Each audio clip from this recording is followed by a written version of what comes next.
महात्मा गांधी भारत राष्ट्र के लिए एक राज व्यवस्था प्रस्तुत करते हैं।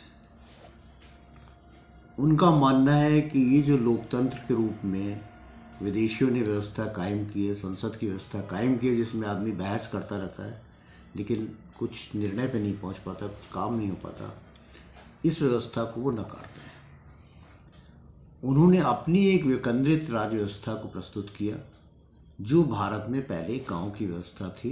उसी के आधार पे उन्होंने एक राजनीतिक व्यवस्था को प्रस्तुत किया। गांधी अपनी इस राजनीतिक व्यवस्था को वृत्ताकार कहते हैं। इसका सबसे बड़ी आधारशिला ये है कि इसमें केंद्र की ताकत नहीं है, गांव एक स्वावलंबित गणतंत्र है। गणतंत्र इस रूप में कि गांव के सारे लोग मिलके निर्णय लेते हैं किसी भी विषय पे, और गांव की एकता और स्वावलंबन यानी राजनीतिक रूप से निर्णय जो है गांव के लोग ही अपना लेंगे, न्याय अपने आप करेंगे गांव के लोग।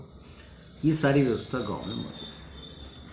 अब ऐसे दो गांव मिलके एक वृत्त बनेगा और फिर 20 गांव लेके उससे बड़ा वृत्त बनेगा, और फिर 200 गांव लेके उससे बड़ा वृत्त बनेगा, फिर 2000 गांव लेके उससे बड़ा, और 2 लाख गांव लेके उससे बड़ा। तो ये वृत्ताकार मॉडल में उनका मानना ये है कि इसमें कोई भी वृत्त जो है उसके अंदर बहुत सारे वृत्त होते हुए भी वो किसी वृत्त को कुचलेगा नहीं।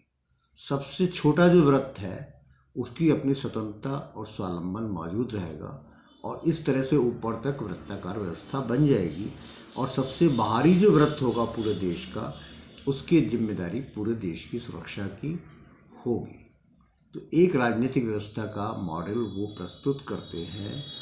इसके मुकाबले संसदीय व्यवस्था को वो शुरू से, जब से हिंद स्वराज उन्होंने लिखी तो उसमें उन्होंने ये घोषित कर दिया कि ये संसद जो है एक बांझ की तरह है, इससे कुछ पैदा नहीं होता है और ये व्यवस्था भारत के अनुकूल नहीं है। तो एक सही लोकतंत्र जिसमें हर भारत का नागरिक अपनी स्वतंत्रता का उपयोग कर सके, अपने निर्णयों में भागीदारी कर सके, इस रूप में एक ढांचा उन्होंने राजनीतिक दिया, राजनीतिक व्यवस्था दी जो वृत्त आधारित है और भारतीय लोकतंत्र का एक सही स्वरूप है, जिसमें हर गांव स्वावलंबित होगा और हर गांव अपने आप में एक गणतंत्र होगा। ये है गांधी की राजनीतिक व्यवस्था।